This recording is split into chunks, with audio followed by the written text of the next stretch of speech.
Assalamualaikum warahmatullahi wabarakatuh. Perkenalkan, nama saya Faris Alika Maulana dengan NIM 2024 53006. Yang terhormat Bapak Dr. Pratomo Setiaji Eskom Mkom selaku pengampu mata kuliah struktur data.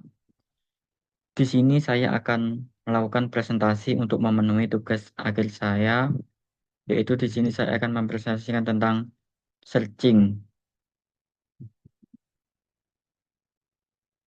Aktivitas pencarian data sering kita lakukan dalam kehidupan sehari-hari. Dalam pemrograman, masalah pencarian data adalah salah satu hal penting dan mendasar. Pencarian merupakan tindakan untuk mendapatkan suatu data dalam kumpulan data berdasarkan kunci key atau acuan data. Pencarian ini berkaitan dengan data yang biasanya tersimpan secara tersusun baik dalam bentuk array maupun struktur data yang lain. Secara garis besar, ada dua metode dalam pencarian data yaitu pencarian beruntun, sequential search, dan pencarian binary search. Kedua metode tersebut sebenarnya mengadopsi dari cara pencarian data dalam kehidupan sehari-hari.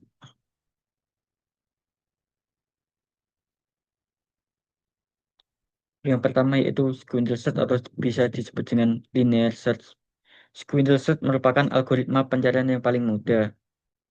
Metode ini melakukan pencarian data dalam array satu dimensi yang akan menelusuri semua elemen-elemen array dari awal sampai akhir, di mana data-data tidak perlu diurutkan terlebih dahulu.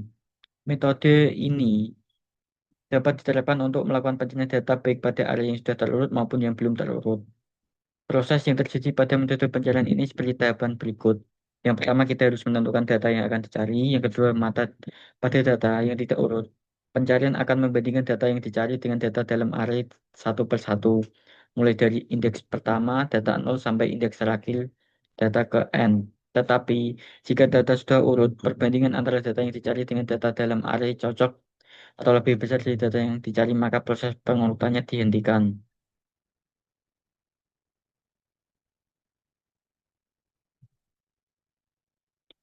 Base case dan worst case.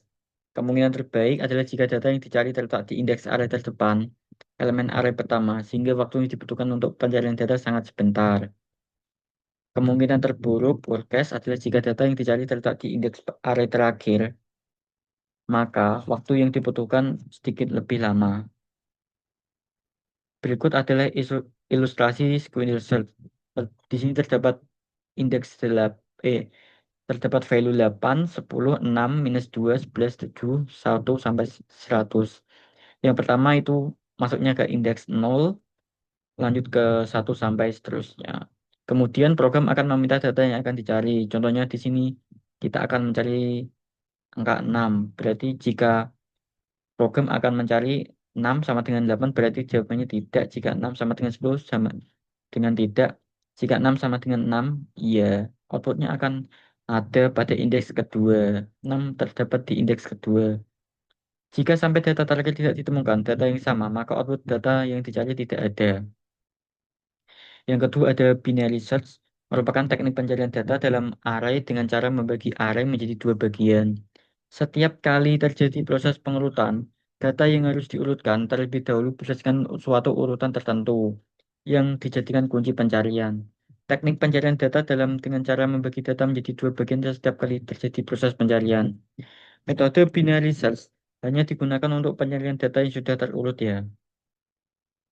Algoritma binary search. Yang pertama kita data diambil dari proses awal satu dan posisi akhir n. Kemudian cari posisi data tengah dengan rumus posisi awal plus posisi akhir dibagi dua. Kemudian data yang dicari dibandingkan dengan data yang di tengah. Apakah sama atau lebih kecil atau lebih besar. Jika data sama berarti ketemu. Jika lebih besar maka ulangi langkah-langkah dengan posisi awal dengan posisi tengah plus satu. Jika lebih kecil, maka ulangi langkah-langkah dengan posisi akhir dengan posisi tengah minus satu. Berikut adalah ilustrasi dari binary search. Yang pertama di sini ada value 3, 9, 11, 12, 15, 17, 23, 31, 35. 3 ini ada di indeks 0, 1, 2, 3, 4, 5, 6, 7, 8. Di ini datanya sudah terurut. Kita misalnya akan mencari data dengan nomor 23. Berarti nanti datanya kita ke 23 langsung. Karena 23 lebih besar dari 15 data tengah, maka awal, tengah plus 1. Jadi gitu ya. Base case dan worst case-nya. Base case jika data yang terletak di posisi tengah, worst case-nya jika data yang tidak ditemukan. Contohnya data 56, 9, 2, 8, 1, 7, 4, 3. Berarti ini datanya belum urut ya. Base case-nya ketika X 8T sama dengan N1, worst case-nya ketika X 25, 5 atau N per 2. X sama dengan K plus data yang akan dicari. Di sini terdapat contoh datanya ya. Untuk binary search di sini ada value 0, indeks 0, NIM, nama, dan IPK. Di sini kita mencari pencarian menggunakan NIM. Dengan NIM 22070, 070, 23060. Maka yang akan ditemukan data ditemukan pada indeks kelima dengan nama Budi Santoso dengan IPK 3,01. Untuk dari manfaatnya sendiri, Squirrel Search bermanfaat karena mudah diimplementasikan dan dapat digunakan pada data yang tidak terurut. Cocok untuk database kecil ataupun ketika tidak diperlukan efisiensi tinggi. Metode ini sering digunakan dalam pencarian data sederhana seperti daftar nama atau log sistem. Yang kedua ada manfaat binary search. Binary search sangat bermanfaat untuk pencarian cepat dalam data yang sudah terurut. Dengan membagi data menjadi dua secara berulang. Algoritma ini mempercepat proses pencarian, terutama pada dataset besar seperti pencarian database ataupun sistem pencarian otomatis. Kita akan lanjut ke implementasi dari coding Python-nya ya. Ini codingannya sudah saya buat terlebih dahulu yang ada Squirrel Search. Di sini kita mendeklarasikan def linear search untuk linear. Ini kita menggunakan array for i in rank length if ri sama dengan double sama dengan target yang akan kita cari. Di sini sudah saya masukkan tadi dalam datanya ada 10, 25, 30, 45, 50, 75, 90.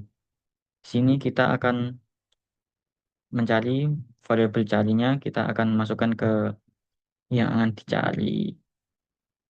Hasilnya nanti ada linear set angka yang akan dicari. Kita coba jalankan programnya terlebih dahulu. Masukkan data yang sudah ada ya, berarti kita coba ke 30. Berarti angka 30 ditemukan dalam array. Jika kita coba, kalau tidak ada datanya, maka akan muncul seperti ini.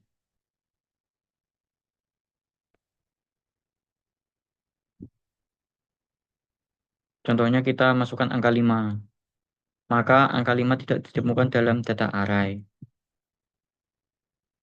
Berikut adalah contoh dari Squirrel Search ya.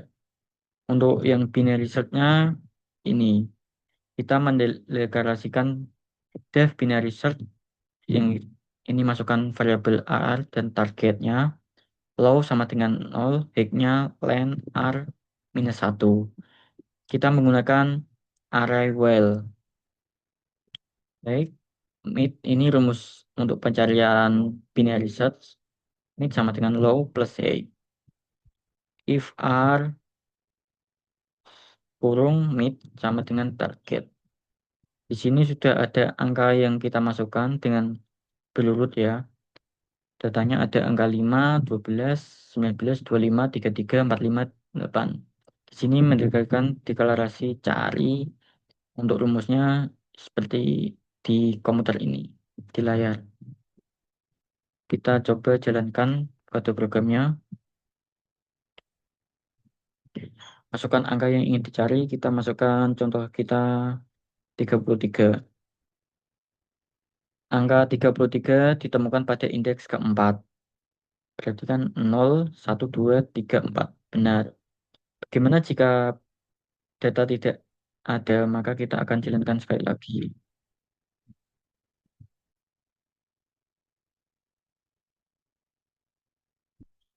Kita masukkan angka 2. Angka 2 tidak ditemukan pada indeks ke none berarti tidak ada di dalam database-nya.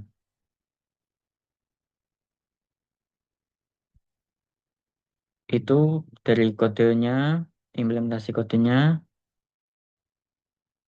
kita masuk ke akhir sesi dari presentasi saya. Kesimpulan yang dapat kita ambil, searching merupakan proses penting dalam pemrograman dan pengolahan data yang bertujuan untuk menemukan suatu elemen berdasarkan kunci tertentu dalam sekumpulan data. Dua metode utama yang umum digunakan adalah sequential search dan binary search. Sequential search mudah diterapkan dan dapat digunakan pada data yang tidak terurut, namun kurang efisien untuk data besar. Sementara itu, binary search jauh lebih efisien karena menggunakan pendekatan pembagian dua, tetapi hanya dapat diterapkan pada data yang telah terurut. Pemilihan metode searching yang tepat bergantung pada ukuran, struktur, dan ketentuan data. Dengan memahami prinsip kerja dan kelebihan masing-masing, metode kita dapat menggunakan pencarian data dalam berbagai situasi, baik dalam aplikasi sederhana maupun sistem berskala besar seperti database dan sistem pencarian otomatis.